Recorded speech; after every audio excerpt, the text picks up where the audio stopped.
Hey guys, this is Vanessa Dyer, and I'm the Charlotte, North Carolina-based lifestyle blogger behind thecheekybean.com. With several successful years as a business owner, a first-time mom, and a deep passion for health and wellness, I'm here to share my honest, unfiltered advice on all things motherhood, relationships, travel, and more. So grab a coffee and join the conversation. This is the Cheeky Bean Podcast. Welcome back to the Cheeky Bean Podcast. Today, we have a special guest with us, John Freeman, the founder of Johnny Fly, a renowned sunglasses brand that has taken the world by storm.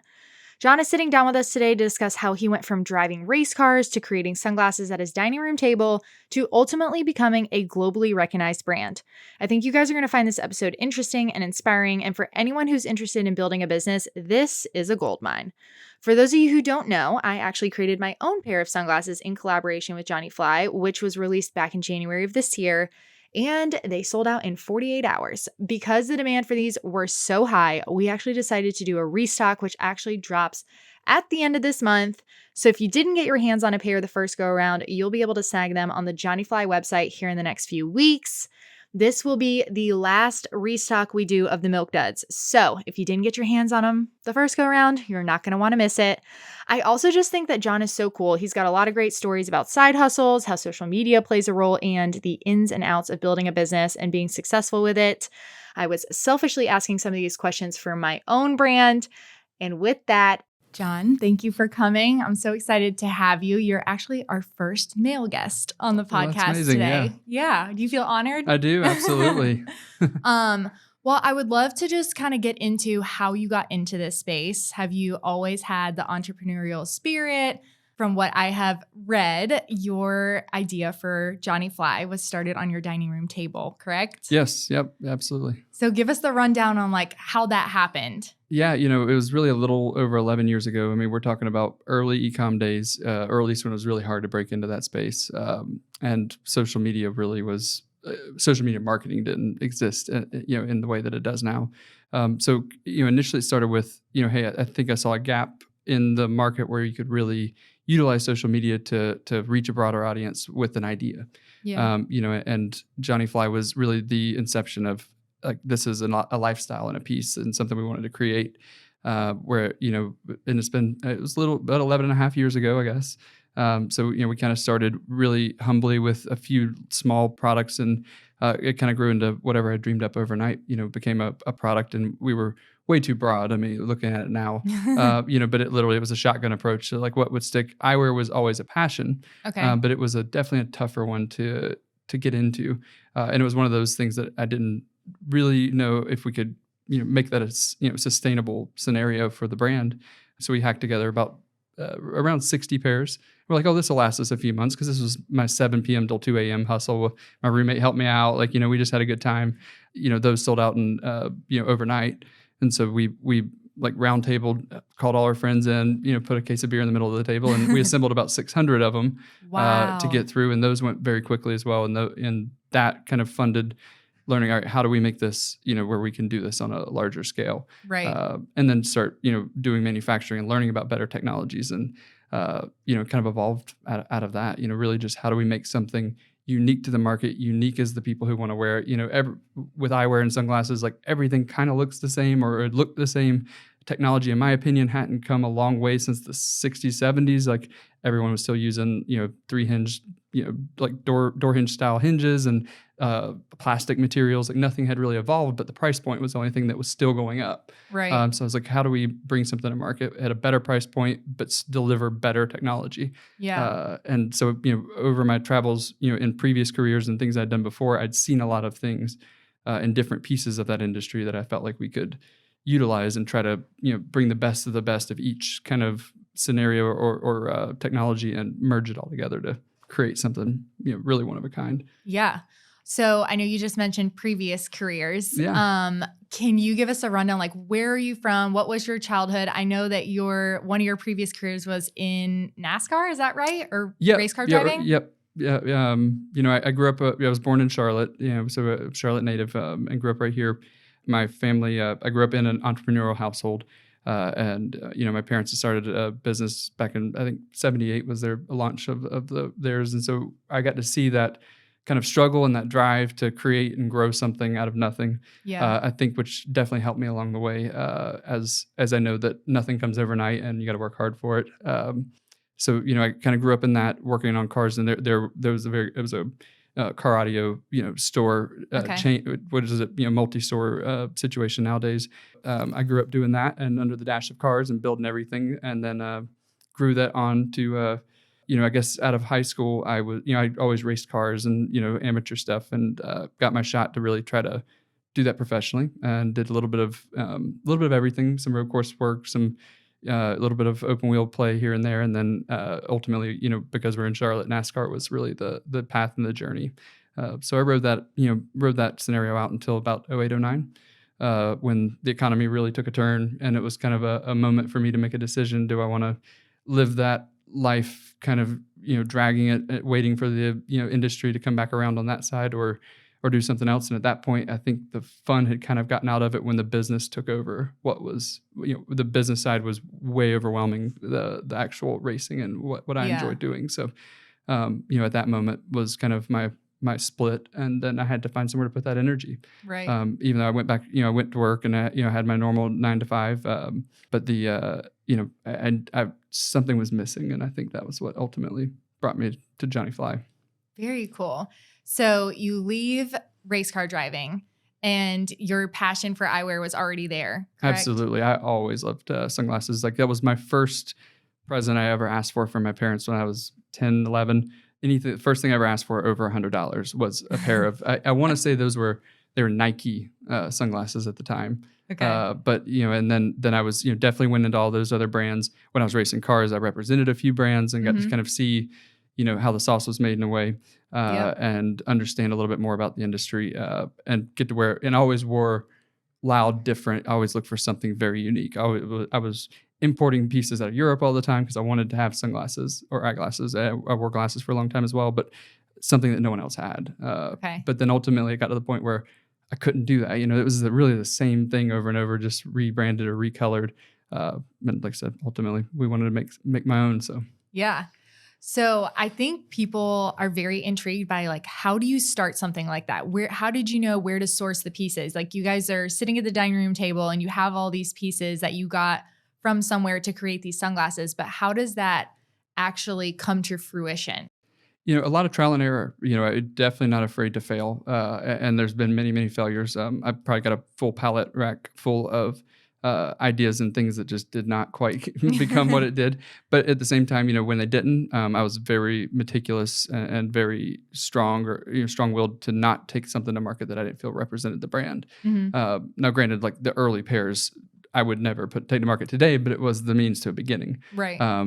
Initially we were just really hacking together parts from like defunct brands from South Korea. I would take all their like leftover parts and get wooden arms made for them. And, and then we were literally putting screws in them and taking them to the trophy shop and putting our name on them with their laser, in the early days. Which then evolved into like looking for sourcing. Okay, what can we do with this material? And then getting shot down most of the time because we couldn't do the volume to buy the good stuff or Right. to get the Italian acetates and things like that. So you kind of find pieces and places that we could still get it done. It wasn't ever exactly where we wanted it to be until we could get the volume to where it needed to be to then do what really live the dream and do it the way we wanted to do it. Very cool. So how did you know how to put sunglasses together? Like, were you checking out YouTube videos, or I feel like the average person like has no idea how to piece those things together? Yeah. It was, those early ones were, it was really just an assembly of parts and randomness. But there was these little door hinge or like the little normal hinges that we could screw 2 holes in them and put screws in them. I'm definitely from the car world and my upbringing. I was very mechanically inclined, so I would come up with jigs, and I would make little jigs out of things, and we would just kind of build an assembly line essentially to kind of put them together. But just finding all these little parts and pieces to kind of merge these things together in the early days, and then evolving into we want spring hinge, which was a big jump for us. How do we make these not fail? How do we make them more comfortable? And so then I would reach out to manufacturers and say, hey, I know you make these little spring hinges for medical use or prescription use. Can we blow it up 4 times larger for a consumer sunglass frame? And they're like, yeah, we need 5,000 order, 5,000 people. I'm like, well, can I try 200? I was like, there's so many times that I would commit to these. I was like, give me 200 and I will give you 5,000. I'll give you 50,000. Like, just give me a shot. And I'm very lucky, along the way, there's a few companies that we worked with that gave us that shot and gave us the ability to really develop something and then, become, and we're still with them today. And, and it's worked out, it's worked out for everybody, I want to say. Yeah. Oh, I was about to ask, I was like, do you still use them? I'm sure they're happy that they, extended the olive branch and let you try it out, because obviously it became a much bigger thing later on. Absolutely. It definitely, and we're still innovating, and that's what's great, but they never shy to jump on an idea with me anymore. So when I have something, we can typically come up with something special. Very cool. So you sell out the first 60. Was social media already a thing when that happened? What platform did you use to get the name out there? So at that moment, it was, Facebook was there. There was definitely no business page. There's, I think they had fan page things at the time, but I think we had just a normal Facebook account, just like our personal account that was under the brand. I would wake up Tuesday mornings, I'd read the algorithm. I knew what needed to be posted or words or colors, and it was very simple back then. So you could just, sort through the algorithm, like, okay, and post, because there's no ads, or you weren't target. There's no targeting. There's nothing like that. Right. So that really was the initial, like, where we could get people to put their eyes on it and get interested. And then there were some other platforms that were very interesting at the time. I mean, there was a platform called Fancy back then, which I don't know that they still exist in the way that they once did, but to me, it was like, it looked a lot like Instagram does today, but it was a shoppable Instagram, but they only would post images that were lifestyle or engaging. So that's kind of what got me into, how do we, instead of just shooting white box pictures, how do we create engaging images of product only, not necessarily on face, but like something that would just draw someone in.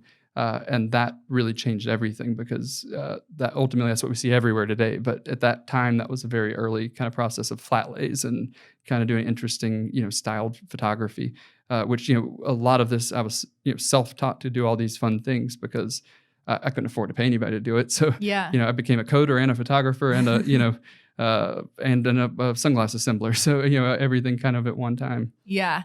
I think most entrepreneurs will say that they wear many hats in their business, especially in the beginning. I know. Absolutely. Your business is obviously very different from mine, but mine's the same way, where, you're the photographer, you're the editor, you're the copywriter. Like, absolutely. You do all the things which people usually don't realize from behind the scenes. Oh, yeah. Oh, and that was always my joke was, you have to look, for people, especially back then, no one trusted all these random e-com sites that popped up here and there. So it was like, how do we look like we're strong enough, we're going to be here for a long time for someone to want to trust us and purchase from us.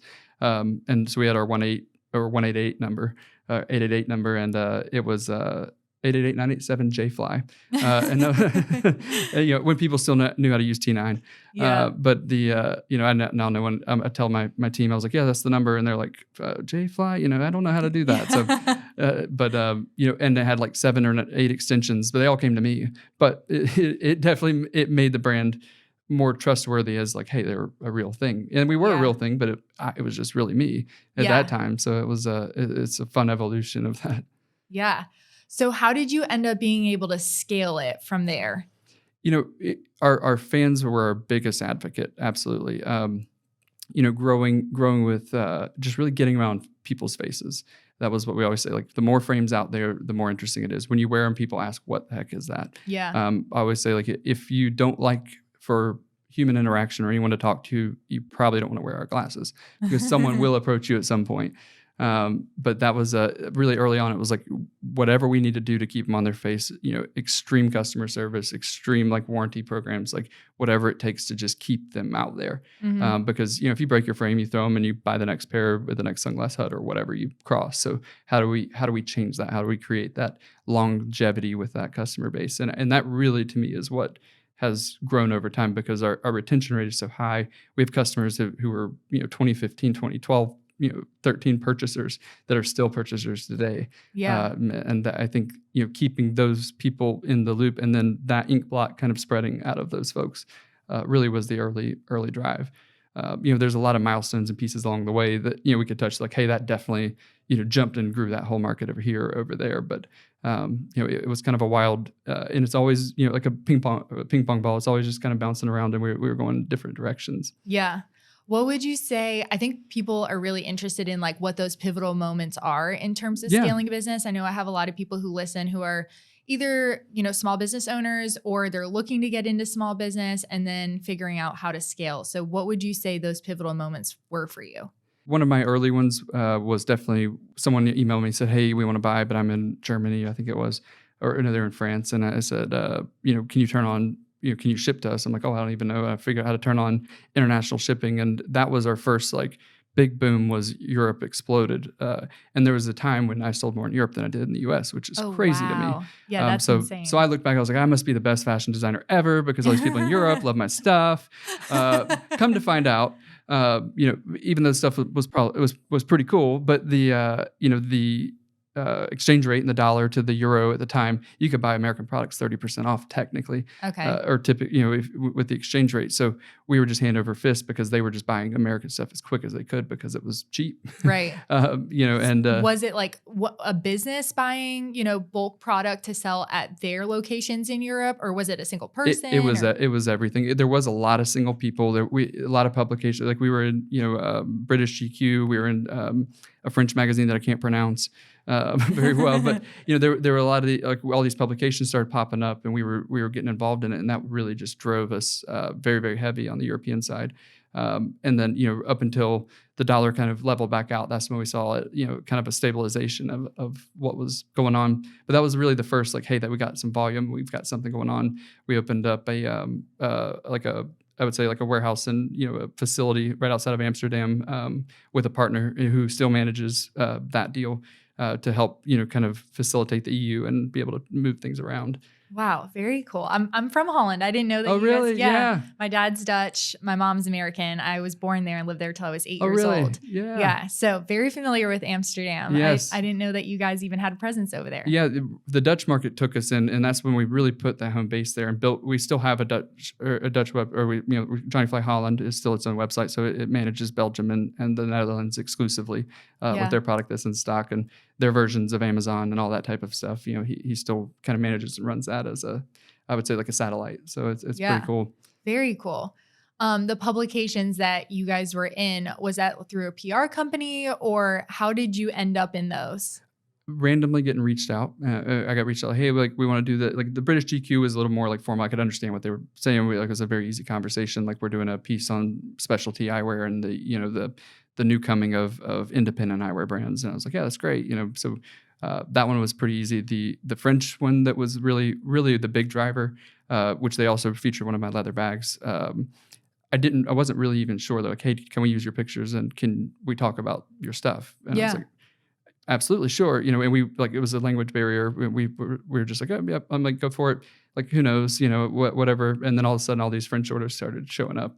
Oh, wow. And then they sent me a copy of the magazine. I'm like, okay, this is what happened. Yeah. So I remember trying to use the old school translates and like, okay, what exactly happened here? So, but it was amazing. I mean, that was definitely a big first step piece. Yeah. Into understanding e-com and how small the world really is. No kidding. And we started looking at other countries. How do we grow this? How do we do that? And the world really became a whole lot smaller for me overnight. No kidding.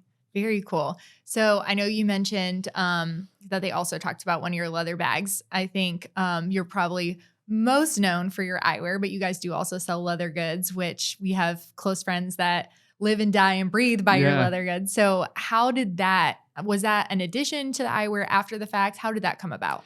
Like I had mentioned earlier, early on I was very shotgun. Like if I dreamed it, I'd make it. I would get up and get it. Once I had my little hobby laser, I was lasering all types of stuff and prototyping things. And then someone, a mentor of mine said to me at one point, like, you're doing a lot of stuff. A lot of your stuff is good, but what is great, or what do you want to be great? Mm-hmm. And I sat back and I looked at everything and I was like, well, the eyewear is my passion, and really where I wanted to go with it. So I tried to, cut all the other stuff, all the apparel, all the random phone cases, all this mess we were doing. It took time, to kind of clean that out and kind of rebrand ourselves to be where we wanted to be. And at that time I had prototyped 3 leather bags. And I was carrying it, and people kept asking and kept, stopping me over it. But I was in Manhattan carrying one of them, and I had a guy literally try to buy it off my shoulder for $400, and just Oh, like, come on, come wow. on, come on, and I was like, well, give me a couple months. So for a holiday in I can't remember where, 2013, I think it was. I said, all right, we're gonna make 60 of each bag, and that was another one of those like, hey, please, please, please. I sourced prototype manufacturers all over the world. We found the very, very best, in my opinion, and in the south of India. And they were multi-generation leathersmiths. They really knew what they were doing, and they could bring my vision to life of that old world style bag, but with new world technology, better, YKK zippers, all these little, laptops, laptop holders, all the things for today. Yeah. So we launched those 60 bags, and they sold out, and leather has been here to stay ever since. So, and it's one of Wow. those pieces, to touch on Europe again. It's a year-round business in Europe. I find that Europe's a little more practical with eyewear, or maybe it's just cloudier in the certain seasons. But like we have a window where we sell eyewear heavily, Yeah. and then the window where eyewear is just dead. But Yeah. leather stays hard year round. So that was a big driver to keep leather alive. And then some like things like Touch of Modern and some other platforms that really just like focused on the leather. So it kept it rocking, and it allowed us to kind of innovate and change and grow the line. And we got to launch our anniversary edition black line this year, which took a very long time. How do we make black without using like true chemical dyes? Yeah. We're excited to get that out. So leather has been it's not that it's not a passion. It's one of those pieces that when you have it, it's a lifetime bag. Once you have the whole line, you kind of have the whole line. So there's always trying to innovate and come up with new pieces for people, but at the same time, it's not as consumable, I guess, as eyewear, where it's consumable in the way that fashion changes or colors changes, Right. or you can Trends. easily have a drawer full of eyewear, but have a closet full of leather might be a little Yeah. different. So Yeah, that's a good point. So you brought up that you found the manufacturer in, did you say India? yes, yep. So what went into finding the manufacturer for that? How do you do the research to find who's the right fit for you, especially if they're that far from home? Yep. In those days, it was going to some sourcing shows, trying to meet people, learn a little bit about the leather trade. Leather is one of those deals where a lot of the leather in the world is a chromium-based leather, and chromium is awful for the environment, awful for the people who are creating it. So that was my first big drive, like no chromium-based anything, which is hard because that really changes what you can build or how you can build it or who can actually do it. Right. So you need kind of a veg tan style or a Moroccan style, way of doing it. And it really whittled down, where we could have it done. So at that point, I would send my tech sheets out of the 3 bags that I was trying to put together to, we did it out of Mexico, we did it out of India, we did it in the U.S. We, a few other spots. I mean, we did it in China. We tried a little bit of everything, and ultimately that came down to the true like best bag that came back. That was true craftsmanship. They're all a little different. You could see the spots and scars or, in the hides, and they weren't. And the big piece to me, they weren't slaughter for hide.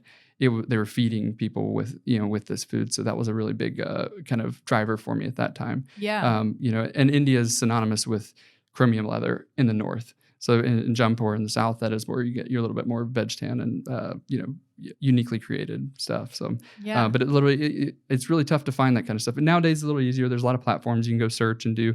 But literally it was just like talking to this person. I would meet a manufacturer that did this, but they didn't do that. And we would just kind of bounce around and Getting referrals. yeah. WhatsApp was like the move, and you could get in these WhatsApp chats and like kind of dig through and find people, and ultimately met my partners for many, many years now. So I know you're big on sustainability, also within the eyewear collection. So how has that impacted your product? Does it make things easier? Does it make it harder?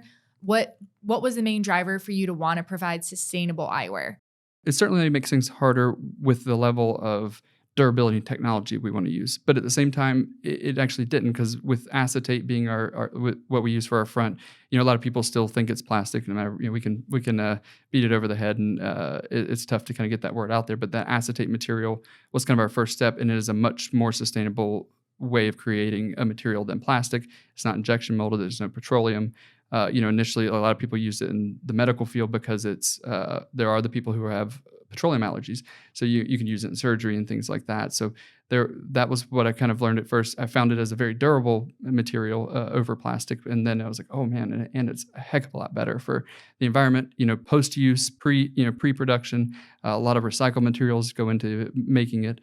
I'm very anti-greenwashing. We definitely, I know that our products probably fly on planes to get delivered to people. So, we try to offset our carbon footprint and do everything we can to make it as sustainable. But, the wood was that initial, like, hey, this is a renewable resource. We don't cut down rainforests either for it. We use, sustainable grow houses to grow the material and all that type of stuff. So it's definitely been you really got to dig in deep because you don't ever want to say that. And then people come, like I said, greenwashing is not not where we want to be, and Right. But it does make it interesting on the marketing side. So, I do feel there are people who look at, okay, that's sustainable. It's kind of like diet potato chips. They're like, oh, well, the diet, those definitely aren't going to taste as good as the other ones, but I'm gonna feel better about it. Yeah. And that's not really the case with what we're creating. I was like, it's actually more durable. It feels better on your face. It is a better technology all around. It just happens to be a little better for the environment than what was going on before. Yeah, it's funny because obviously we did our collaboration together on the Milk Duds, and a lot of the feedback that I've gotten from people is how comfortable they are to wear and that they don't slide. And I think those are two things that when you're buying sunglasses, it's kind of hard to pinpoint, especially if you can't go try them on for people who aren't local. Absolutely. But to have that feedback so unanimously from people all over the country that's great to hear. is really cool. Yeah. I love those sunglasses, and the customer service, to your point, at the beginning of this episode, is phenomenal, which you guys have done such a great job about. The warranty is incredible. I mean, just the comfort, and then you guys really keep up with like the trends and stuff like that. So I want to talk about that too. Where do you pull your inspiration in terms of when you come out with new styles? Because you guys definitely do a good job of keeping up with the trends and making sure that, you're offering new styles and stuff like that periodically. So where does most of your inspiration come from for that? It's funny, over the years, like there's a lot of our shapes that have lived through the generations. Some of them, it's funny that when they were launched, they weren't really a thing, and they've kind of come around. So some of them we came in early. My inspiration certainly, I would say somewhat selfishly comes from, hey, what do I want? What am I missing? Right. And I give my wife a lot of credit too, because she'll come in and say, hey, like I really, this is what I need, or this is what I want, and this is out there, and we definitely aren't going to wear another brand. What do we, how do we get there? And then we kind of go to the drawing board and figure it out. But a lot of European inspiration, a lot of things that like taking something from the past, and then trying to modernize it and put our spin on it. With eyewear, we have, there are 2 eyes and 2 ears and a nose, and there's not a lot, that kind of puts you in a box as far as creating something super, super out of the box as far as what anybody's doing. But how do we really put our spin on it and put our touch? And not trying to chase fast fashion. There's I remember the trend the first time that I was there, everyone screaming like, we got to do this. That flat lens thing came out where everybody's wearing that super, super flat lens that looked all shimmery, and it lasted like a summer. And I was like, that's not what we want. I want that pair that, you can take out, 5 years later and still feel, on trend. With. So, we've got our core line and the pieces that kind of fit the people who like the, more normal, run of the mill stuff, with the Johnny Fly touch. But then more recently with volume, like we kind of talked about, has allowed me to really open up my ideas. And there's things that have been in my books for years that now we can have the volume or the technology to go do it. Some of it's just waiting on the technology to catch up to what we're wanting to do. So similar to like our new Fame and Fortune, which are concave cut, and being that nothing's injection molded, it's all got to be CNC'd. So you got to find the machines that can run the right axes and finish them to that level that you want. What do you see for the future of Johnny Fly? We're excited. It's definitely been, since we opened the store, which is a major milestone. We opened the store, it's 6 years ago, 3 days from now. Wow. Yeah. Congratulations. Thank you. That the store was really going to be a showroom, not to pivot off, but the store was really a showroom at first. I was like, oh yeah, we'll work out of the back. People used to show up at my warehouse knocking on the door and get mad we weren't there. And I was like, all right, well, this will kind of be the same thing. And it turned into its own, powerhouse of a, store. So, I could see the store scenario growing. We had big plans at the end of 2019 for the next year to open and run all these test stores all around the country, trying to decide where to put the next brick and mortars. But we all know how the 2020 went. Right. So that kind of changed the dynamic a little bit. Got our feet back under us in the past couple of years, deciding like, okay, what does that need to look like in the brick and mortar space? But really trying to find a way to bring that experience online. We do such a great job in store. My team does such a good job at giving the Johnny Fly experience in the store. How do we grow that in a digital platform? So a couple of weeks from now, we'll be launching the Find Your Fit digital try-on, so you can do the try-on on the website and do that type of stuff. And then our mobile stores are running all over the country this year, trying to open up new markets and get the drop ink in a couple more parts of the country to start that spread. Yeah.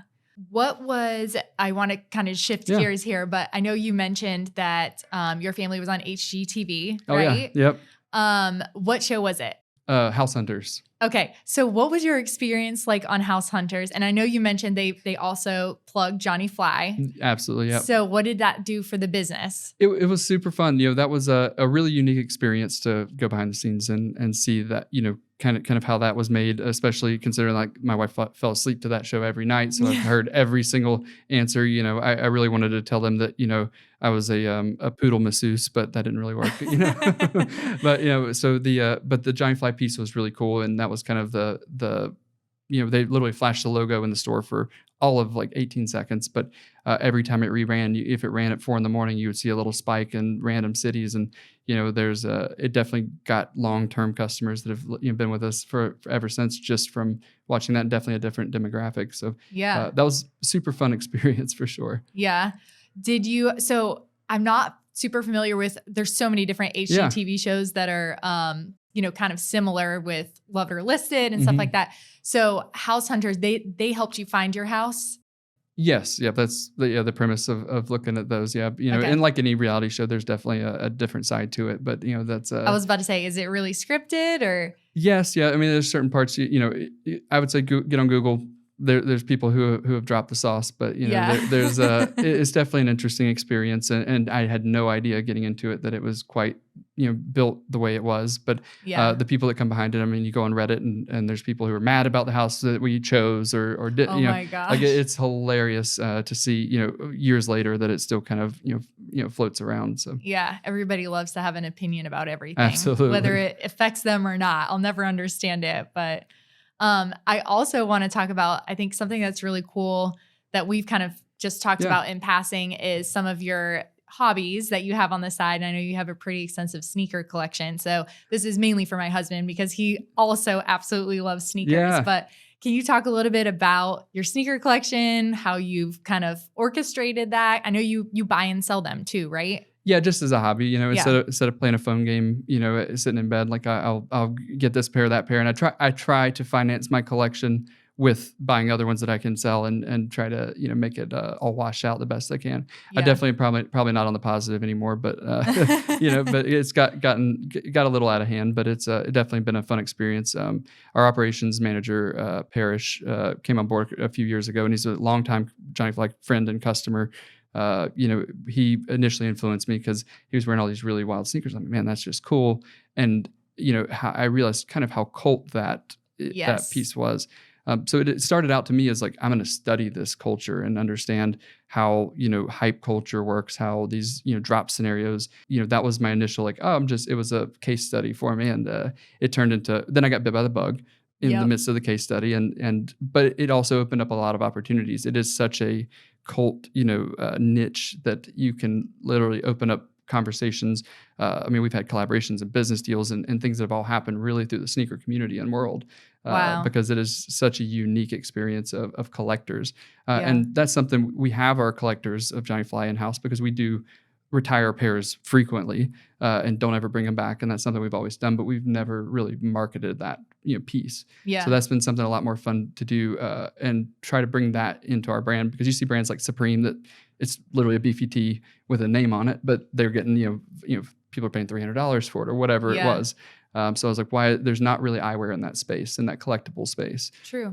So how do we create these pieces of art, which we were doing, and have them appreciated as an item that is unique, as unique to them, and you can't get it anymore. So so it's similar to your pair. I mean, there's people clamoring for the milk dud. So and I would hope to see 3 or 4 years from now that'll be something that people are super excited that they actually have, and compared to what it was. So where it's going. No kidding. Well, I also want to ask you, we have a large portion of the audience who has kids, and I know you have a daughter as well. So can you just talk about kind of what it was like having this business, running this business, and also being a parent? I mean, what's the work-life balance look like? What have the struggles been? Any advice that you have for, dads or fathers, any, parents in general who might be in this similar space? Absolutely. My daughter's June. She's 3.5 now. But yeah, that was we always wanted kids. She wasn't necessarily planned for that moment in life. Yeah. So that actually, but it was the best thing that ever happened to me.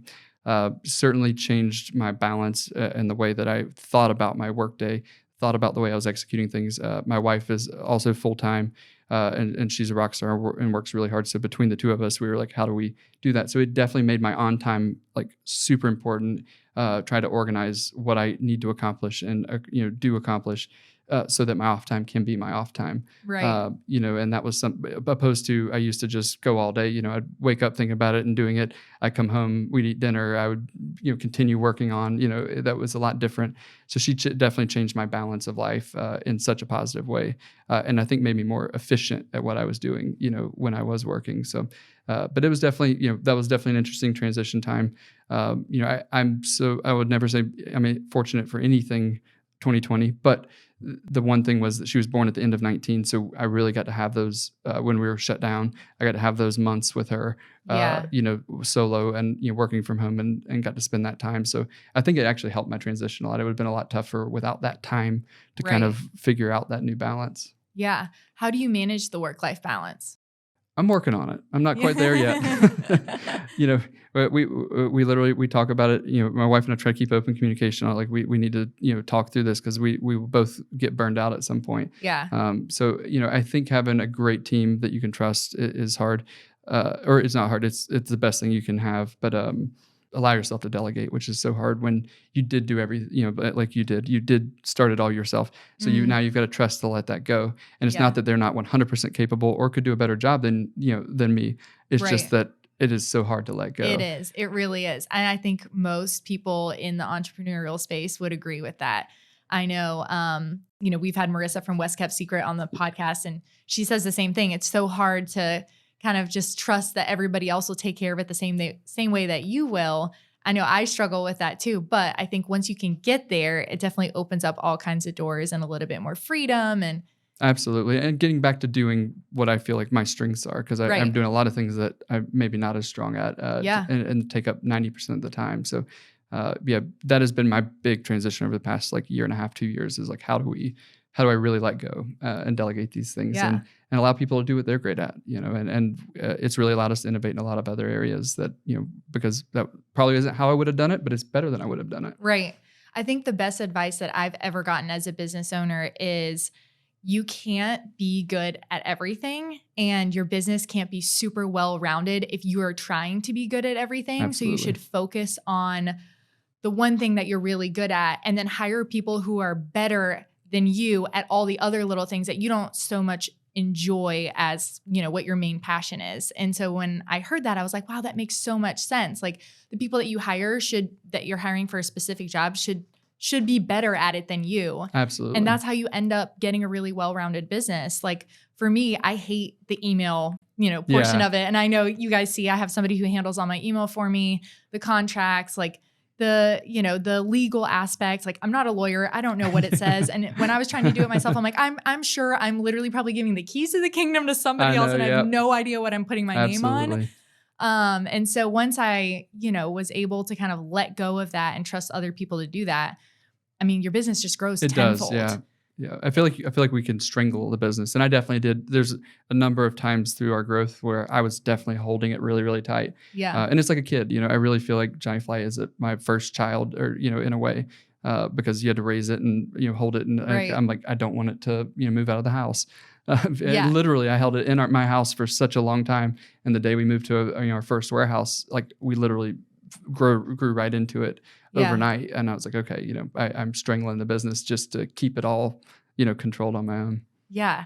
I'm sure that was a pretty monumental moment, getting to move into a warehouse and having that space and knowing that it, it all started at a dining room table and now has grown into what it is. That's amazing. Was huge. That was a big moment. And really just a reason to put real pants and shoes on was huge for me. So all these people who work from home nowadays, I whether they love it or hate it, I always feel for them because I did it for those 2 or 3 years when I did go full time with Johnny Fly, and I was like, man, I will never do this again if I have the choice. I know. I think my husband would say the same thing. He doesn't own his own business, but when he was working from home, he did all right with it, which was really impressive. But as soon as the doors to the office opened back up again, he was like, I'm out of here. Yeah, and they didn't even have a full return to office policy. They still don't. You can work from home Mondays and Fridays, but he's there Monday through Friday. He's like, I got to get out of the house. I got to get ready. I got to get out. Yeah, it's weird not having a reason, because everything what was it back, Skype back then or whatever you would do, and it was like, all right, literally I can put a nice shirt on and that's all I needed, and I was like, I need a reason to get dressed, you know, and enjoy life. So that was a big game changer for me. Yeah. What would be your biggest piece of advice for anyone looking to start a business? I would say there's a lot of people. I see a lot of great ideas come and go, and I feel like it takes time. I think a lot of people are impatient. They think everything is overnight. And I think patience and perseverance is key, and not to be afraid to fail. I mean, failure is the best thing. All of my failures have been great learning experiences and have got me to where we are.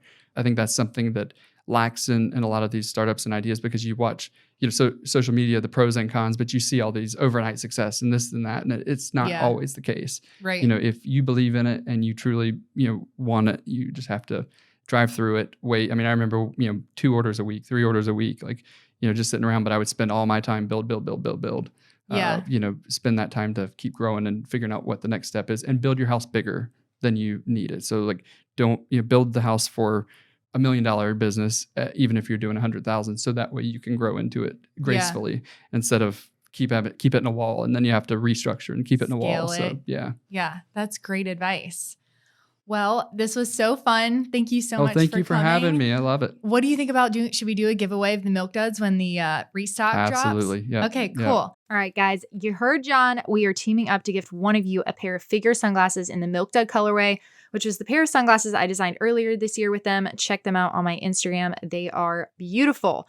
All you have to do is tell me your favorite part of this podcast on my latest Instagram at the Cheeky Bean Podcast. Like the post and follow both the Cheeky Bean Podcast Instagram page as well as the Johnny Fly Instagram account, which is at Johnny Fly Co. For an extra entry, please rate and review the podcast on Apple Podcasts, and make sure to leave your email in the review so I know who to reach out to. And on that note, we'll see you next week.